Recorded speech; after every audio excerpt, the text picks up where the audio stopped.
Hello everyone, welcome back to my channel. If you're new here, my name is Tiffany and I am an expat living in Greece and I'm traveling around all summer. I actually recently gave up my apartment so that I could travel. And one of the things that I get asked about a lot is how I pack for long-term travel. And I am probably a little bit different than a lot of people. I pack in a very different way, not so much in the packing method, but what I pack. So before we get into that, I would like to ask you that if you would like to follow my travel adventures around Greece this summer, that you subscribe so that you can see all of my adventures. All right, let's get into the packing. So I like to pack in a color coordinated way. So I pretty much pack only things that are white, black, gray, sort of a minty green, olive green, and that is about it. Those are like my daily things that I'm going to wear. It doesn't really include like swimwear and things like that. So as I mentioned, I like to pack in a color coordinated way. So I have two pairs of pants, one is gray, one is green, and shorts I have two gray, a white, and also a green, and then of course the black shorts that I'm wearing, and I have a pair of jeans. Sometimes traveling around in the Greek islands, it does get chilly at night, so it's good to have pants in case it does get chilly if the storm comes up. And I'm not planning on stopping travel until September, probably, maybe October, so these will definitely come in handy. It's probably only one pair is probably all you need though.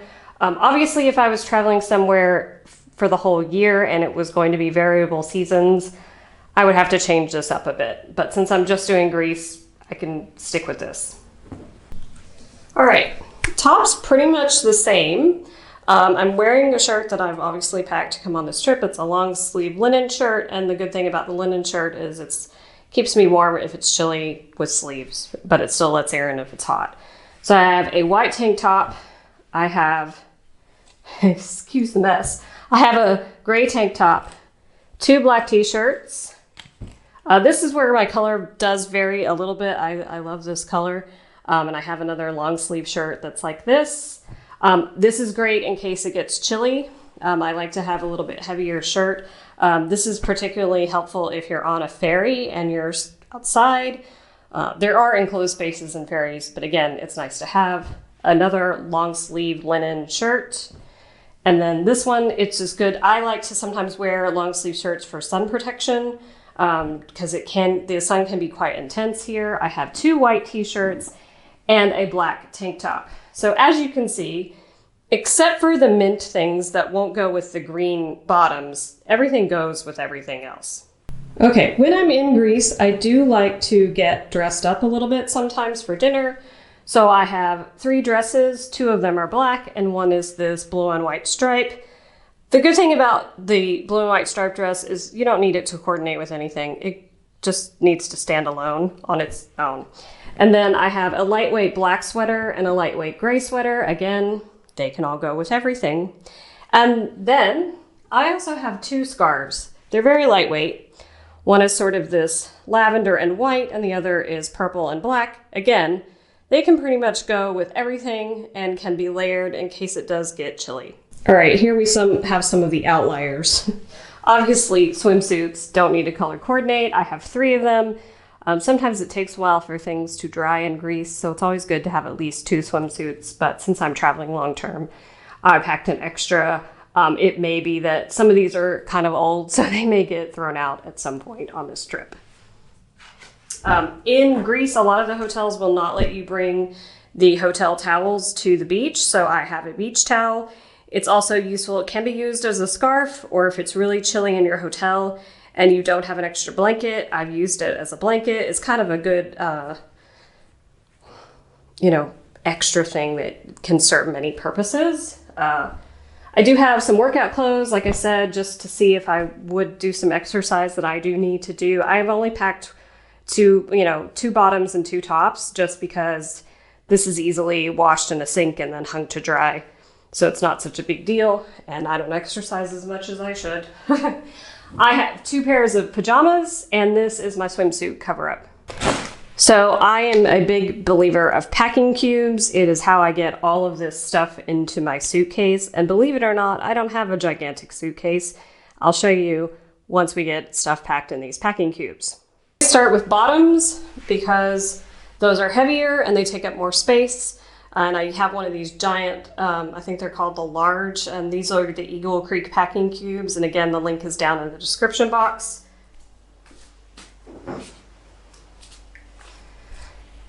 So this is pretty easy because they don't really hold, like, I normally fold things vertically, but these don't really fold vertically very well. So I'm actually going to start with the pants because they're less likely for me to grab them. So I don't need them as often. So I put those down here. Everybody will do this differently, so don't feel like what I'm doing has to be what you do, or someone says, oh, you have to do it this way. Do what works for you. I have tested this over and over, and I change my ways all the time because everything changes all the time. So for the smaller things, I try to fold them as a little bit smaller so they have a little bit better chance of fitting. And I just sort of stack them on each side. Those need to be folded a little bit better.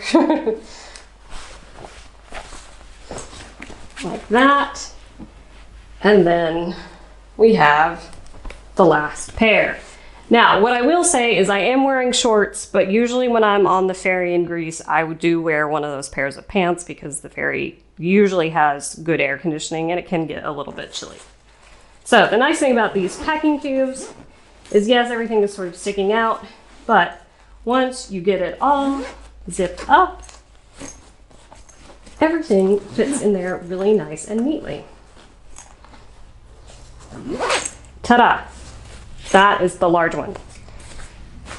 Now I have the shirts ready to go, and I pack all of the short sleeve ones together, not the long sleeve. Those go in a different packing cube.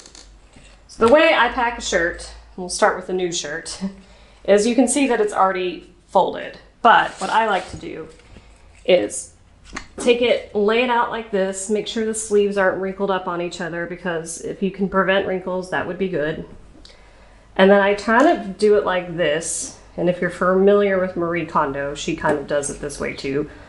And then you've got this nice little, like, smaller folded bundle than what you would have in the store.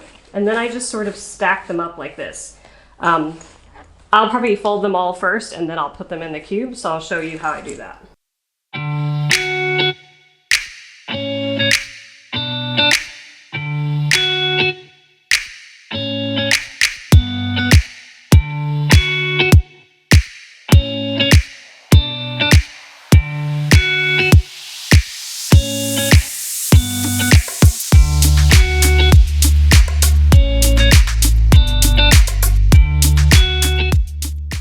All right, so we've now got them all folded, and yes, they should all fit in here. So just grab a few, stick them up like this. You might need to hold them with one hand, and then grab some more, stick them in like this, grab some more, stick them in like this. If you don't have packing cubes, you can also just do it this way in your suitcase. You can just stack them up like this. And the nice thing about this is you can see exactly what it is. It's a little bit easier way to identify your clothes. And this is the magic. Okay, so the next thing I have are the long-sleeved shirts. And these are a little different because I don't want to fold those vertically. It'll be too much. Actually, there's not enough of them. I could probably fit more if I did that. But I'm not packing more. I'm obviously wearing the one I have on. I did wear this shirt on the ferry, so I wouldn't normally be packing it, and it would be the shirt that I'm wearing that would go in this packing cube. But I'm just kind of loosely folding them so they don't get too wrinkled. And then I just zip this closed. Obviously, you could do things a little more effectively so they don't wrinkle, but I don't really care. On vacation, I don't really care in real life either, but on vacation, I really don't care. All right, there we go.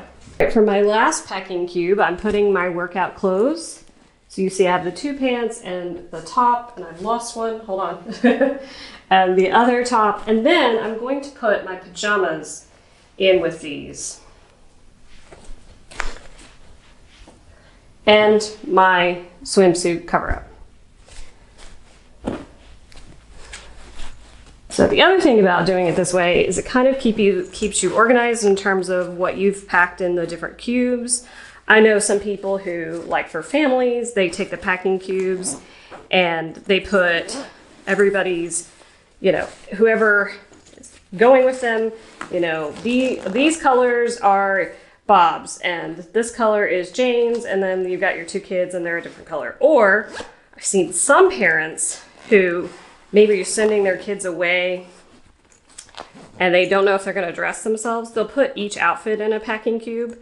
Obviously, kids' clothes are smaller, and you can probably get the smaller ones and put them in there.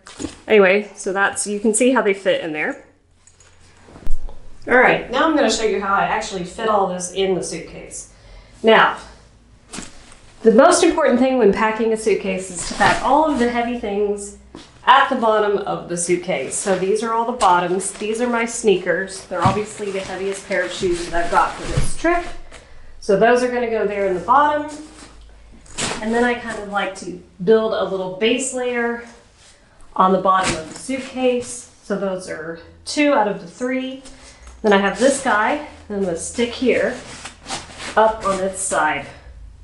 And as you can see, you have quite a bit of space left. So I do have some loose things that I need to put in here that didn't go in packing cubes. For a variety of reasons. Well, I don't have any more packing cubes, but also my dresses, I don't want them to go in there. They'll get too wrinkled. And the swimsuits. The beauty of some of these things is they fold up really small and they can fit into corners of things like this. I will also pack some of my other shoes in here.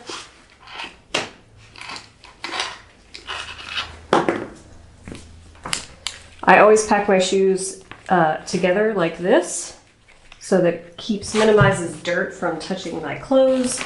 Another good reason to have packing cubes, it prevents that from happening.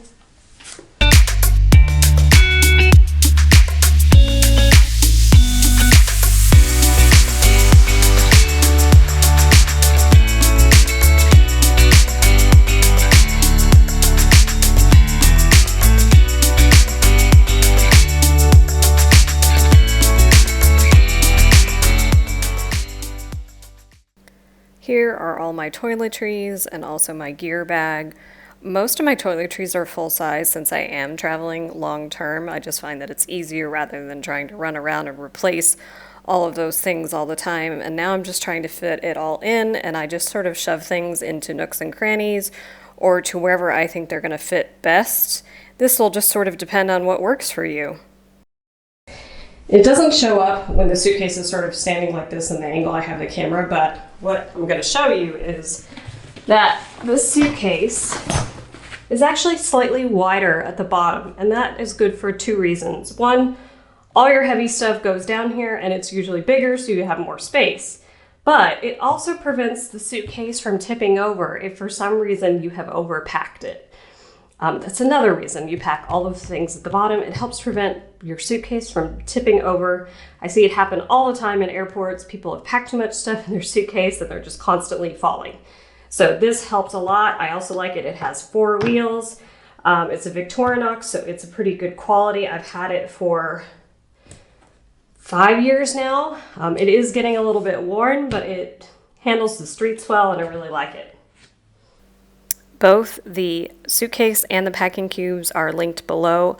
I'm also including my blog post on what you should pack for visiting Greece. I hope you guys enjoyed this video, and I'll see you in the next one.